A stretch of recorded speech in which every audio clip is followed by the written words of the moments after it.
celebrating 48 years on the air. Award-winning Farmweek is a production of Mississippi State University Extension. Today on Farmweek, a first look at an invasive water weed choking a lake in Mississippi. Plus, a Canadian rail strike that is or isn't depending on who you talk to and how it affects the U.S. In Southern gardening, they call it American Beautyberry. Eddie describes why it's so striking. And in our encore feature, a cutting-edge high school class, Mississippi students processing meat. Farmweek starts right now.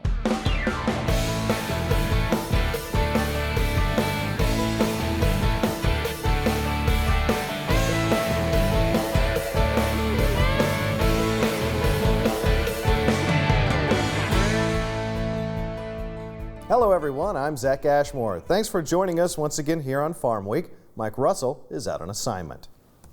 And a heads up on what Mike's out on assignment for. It's called giant salvinia, an invasive water weed that, when it takes over a body of water, chokes out nutrients and oxygen, and it's nearly impossible to eradicate when it does take over.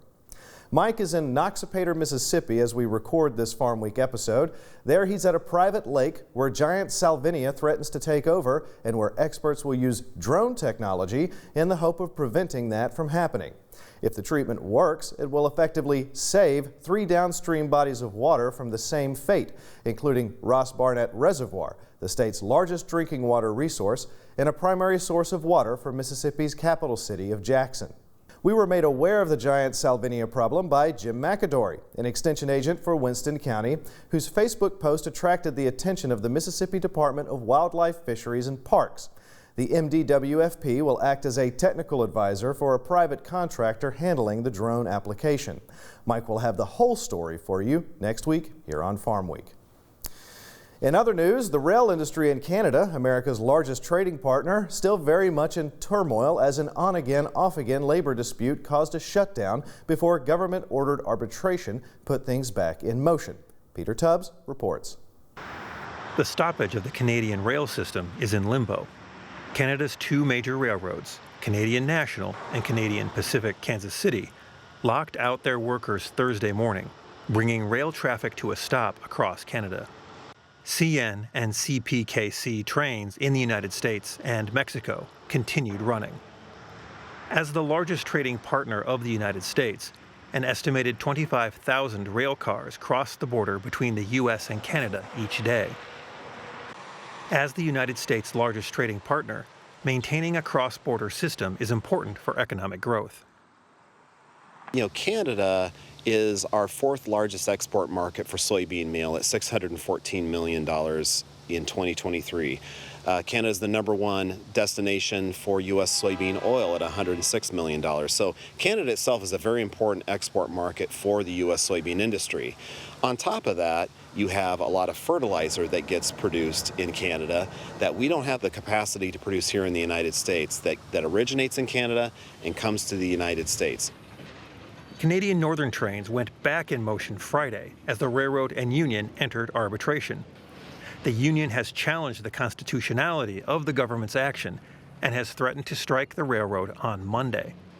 CPKC trains remain stopped. An estimated $1 billion worth of freight is handled by the Canadian train system each day. The railroads will operate under the terms of the current labor agreement until a new contract is signed. Business groups on both sides of the border had asked for the government to force arbitration to minimize the economic impact of a transportation stoppage. The last 2 years, U.S. farmers in the upper Midwest have been impacted by another transportation issue, low water levels, limiting the shipment of grain and fertilizers up and down the Mississippi River. This summer's heavy rains have supported levels to allow for regular traffic patterns. We have a significant harvest that's going to come online, which is good news, but you've got to make sure that you've got a supply chain that can accommodate that. You know, the old metaphor that I like to use is you never want to be in the business of attaching a garden hose to a fire hydrant. We've got this significant harvest that's going to come online. You want to make sure that your supply chain can keep pace with that. The Canadian government's action to force thousands of rail workers to stay on the job appears to be a win for the rail companies, at least for now. On the other hand, both sides are anything but happy as they struggle towards a lasting settlement. In the meantime, U.S. supply chains remain on edge. This Labor Day weekend marks the start of the long-awaited college football season, and with that, the thousands of tailgaters we'll see here at Mississippi State will chow down on hamburgers and hot dogs. Some will even dine on ribeyes and sirloins. But a word of warning from the USDA. As you make your way to the stadium, keep your prized cuts and patties at 40 degrees or less until they wind up on the grill, or you could wind up in the medical tent. If that food gets brought above that temperature of 40 degrees Fahrenheit and it sits there for a long time, you're giving that bacteria an opportunity to multiply, to reach potentially dangerous levels where they can produce heat-resistant toxins that won't be killed by cooking later on. And that's a really big risk, and you can't make your food safe after that happens. Keeping it totally separate from anything else that's cooked or ready to eat already. So take it onto a separate table, get it on a separate plate. That'll help keep it away from those other foods. It bears repeating, if you're a tailgater, cold is your friend. It just won't be fun if you wind up seriously ill from not handling perishable foods in a safe way. If you have any questions, you can call the USDA Meat and Poultry Hotline at 888-MP-HOTLINE. On the lighter side, we're coming up to a part of the year when you're likely to see a little more color in some landscapes. If you look carefully, you'll see some shrubs that are actually native to the U.S., and they're very nice. Here's Eddie Smith with more.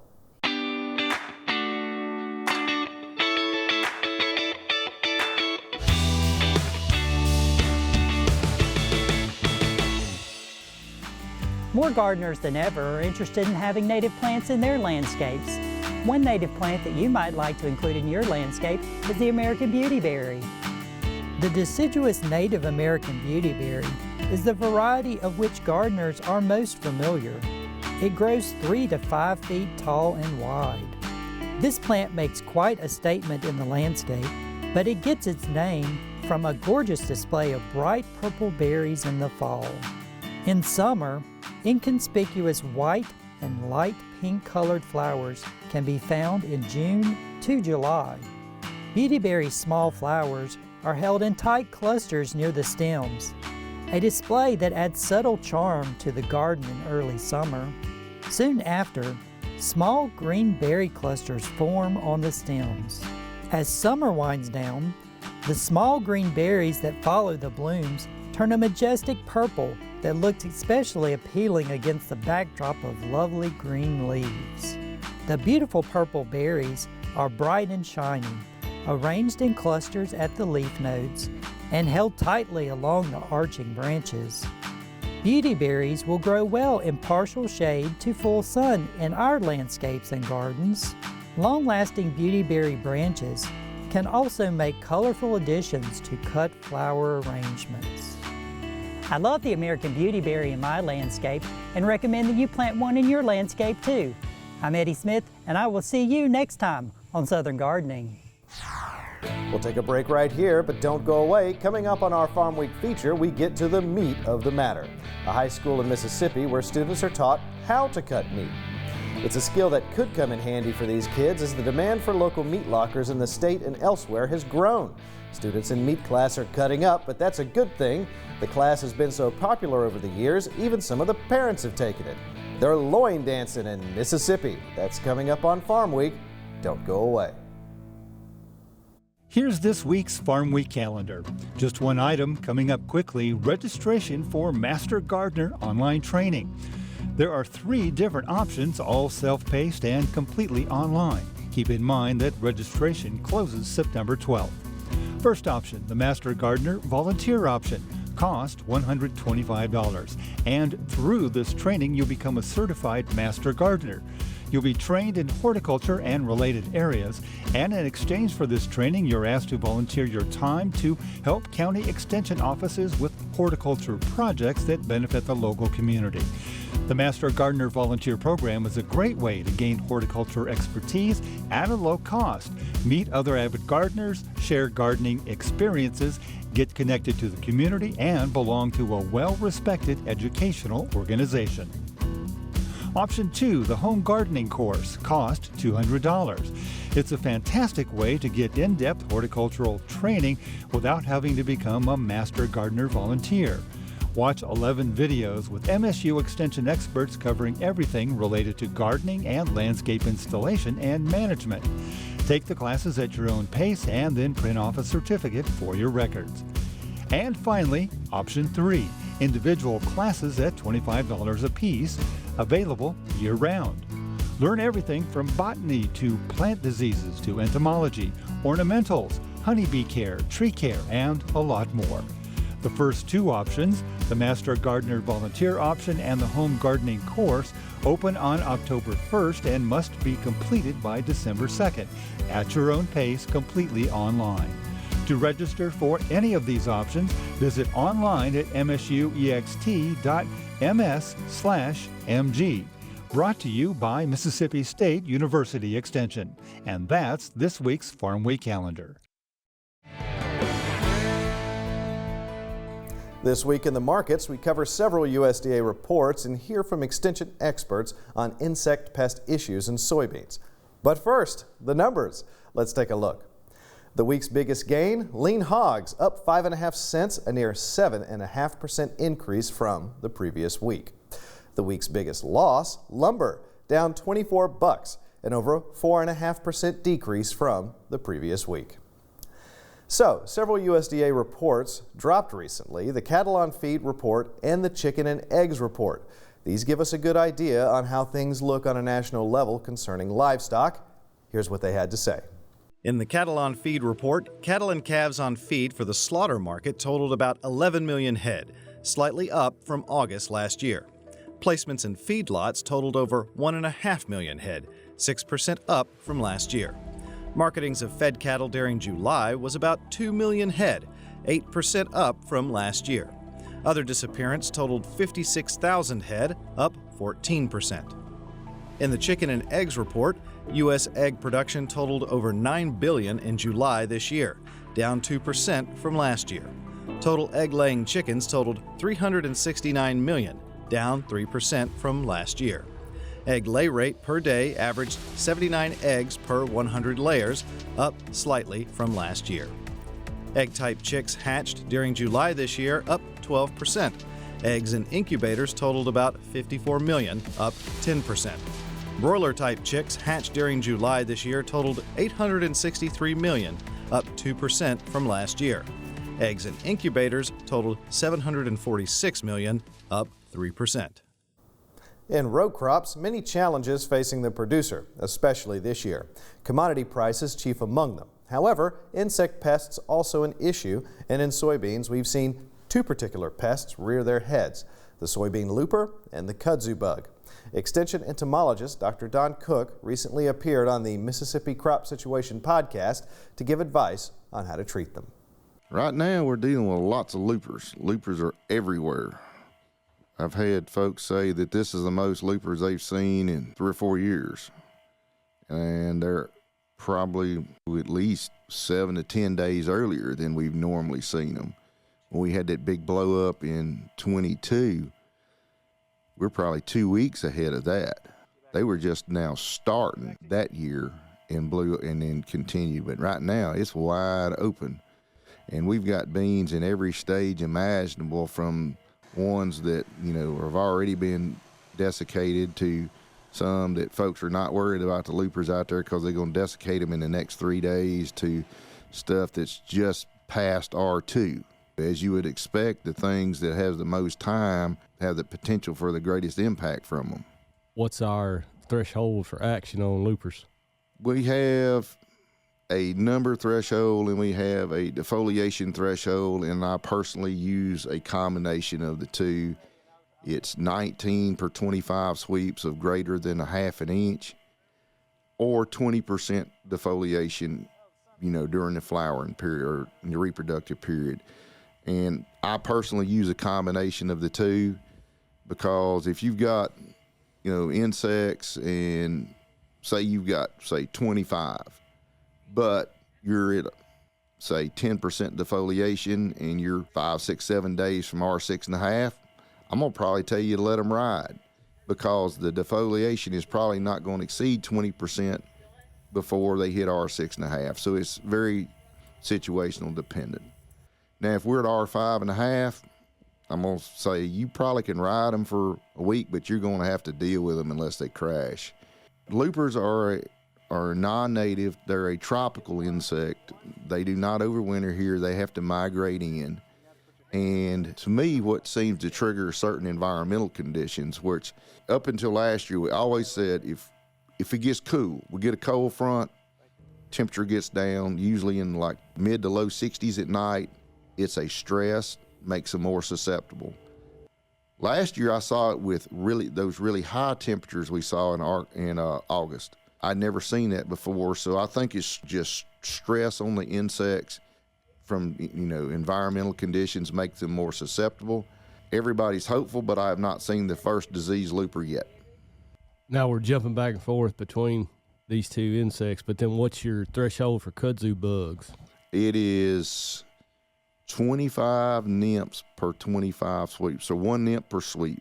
And the reason is it's based on nymphs. You get this big adult migration. There's only 2 generations a year? Yeah. You get these adults coming out, and if you spray them too early, and they're not going to just take the crop, the next thing you know, they're reinfesting. So when nymphs start showing up, that means that adult movement is over, and usually you can get by with 1 application should you need it and be done with it. So when you have nymphs, you're in that second of the 2 generations per year. Yeah, and that adult movement is pretty much over with. So you're not going to get another big slug of adults coming like the next week. And kill the second generation before they get to be adults. Like I said, it's very situational dependent. They're like aphids and cotton or something like that. If you got really good growing beans, you can ride them a long time and let them ride till you had to deal with stink bugs because they really weren't hurting the beans. If you're close enough to maturity, just let them go. I've seen folks have done that. This year, with nobody really wants to spend money because they've already spent a lot. So there's probably more stuff being let go this year than I've seen in a while. An encore feature this week from Manatee, just east of Tupelo, Mississippi, a high school where students are taught how to cut meat, a skill coming in handy as the demand for local meat expands. From our news partner, Market to Market, here's Peter Tubbs. School buses drop off students on a rainy morning in Manatee, Mississippi. The district of 1,000 students in the northeast corner of the state has the usual classroom offerings for students, but excels in agricultural trades instruction. 14 students in the Meats 2 class are working on breaking down deer carcasses that area hunters have delivered for processing. As some work on whole carcasses, separating the large cuts, others do trim work or run venison through a grinder. Students that is working together, right now those students have 3 or 4 deer out at one time. You have to have communication to keep all of that straight so that whatever deer came out of the cooler stays with that same person's name as it goes through to be processed and finished. Whether a student is doing the knife work or holding the carcass for others, they are applying what they have learned in the classroom to the cutting table. I guess the easiest thing to pick up is just making sure that everything is clean, and part of that is because we do go over that so much. The hardest thing that I would say for them to pick up is our students that's on our breakdown table. There is 4 different muscles within a hindquarter of that animal. A lot of the times it takes several days for students to understand how to actually cut those out without cutting parts of another piece off with one. You know, they may cut out 1.5 pieces and only half of the others. Students in the meats class find the nuance of separating the different cuts challenging but rewarding. Really getting down the cuts, really cutting right, and really, because you got to separate the muscles in the meat, so really just doing that and making sure you get everything right, get everything clean, and just cutting. Conversations about school with students from other districts illuminate how unusual the meat program is at Manatee. Yeah, the conversation with them, they're like, man, this is crazy. I would do sit in the classroom. It's definitely something different that nobody else really gets to experience I enjoy it very well. The agricultural curriculum at Manatee also includes courses on forestry and general agriculture. In an average year, 80% of Manatee's 8th graders take an agricultural class as an elective. The agriculture program at Manatee has a long legacy in the community. Many of the students in this class have parents who took the class themselves. Instructor Matt Spradling grew up in Manatee and took the classes he now teaches. My family's been Manatee for several generations. Manatee's home to me, always has been and will be. And it's nice getting to come home to your school that you put something into as a student, and now then getting to keep putting into it as a teacher. The strength of the agricultural instruction carries over to the success of the FFA program. Manatee FFA often competes in regional and national meat competitions. As the only meats lab in Mississippi public schools, it joins the several dozen meats programs that are part of the national FFA. Both the startup costs of building a certified meat processing room and the scarcity of meat cutting instructors limits the number of meat programs across the country. Hopefully, some of these students will go into the career of a butcher or something one day. I even have a couple of students right now that is helping out at a local, meat shop in town, and even got some that them as well as some of their family have their own deer processing facility at their house that they're using what they're learning here to go and make money somewhere else. Students rotate positions from day to day, but each has a part of the butchering process they prefer. The table I'm on right now, which is like the grinding table, the pre-grinding table, which is where we take what's came from the breakdown table. So most of the time it's gonna be like the front shoulders, the ribs and all that. And we cut it all off, take off all the meat and just, it's gonna sound really disgusting, but you cut off all the blood clots and all that and cut it off the bone and get it ready to go into the grinder. So that's probably my favorite part. Students in this class will process up to 500 deer between November and March, along with some beef and pork carcasses. Once trained, one student is able to break down one deer carcass each hour. Tracking each cut through the process is paramount. If I bring in a deer, I get my exact deer back, kind of deal. And that teaches communication, teamwork, work ethic, and these students, the more they do it, the better they get at it. Sometimes when something happens, they may have cut something wrong off of one deer because they didn't read the tag correctly. Some students don't like cutting. They got to roll, they can work on the grinder, or they can do the tenderizer, vacuum sealer, write on the bags to let people know what cut they're getting in that bag. So there's a job for everybody. Even though you're not physically cutting the meat, there's still a job for you somewhere in that meat facility.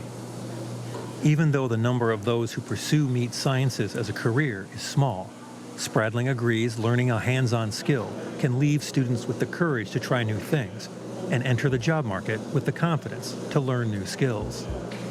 People just ask pretty much about what we do, and then they're pretty amazed at how much stuff that we have that a lot of places don't, kind of deal. Great story. Well, next week, a special episode of Extension Matters. It's a family affair. We again meet Jacob Turner, a lifelong 4-H'er in Greenville, Mississippi, carrying on his family's 4-H legacy. He shares all about the opportunities this youth organization can provide while teaching students valuable life skills and how to make the best better.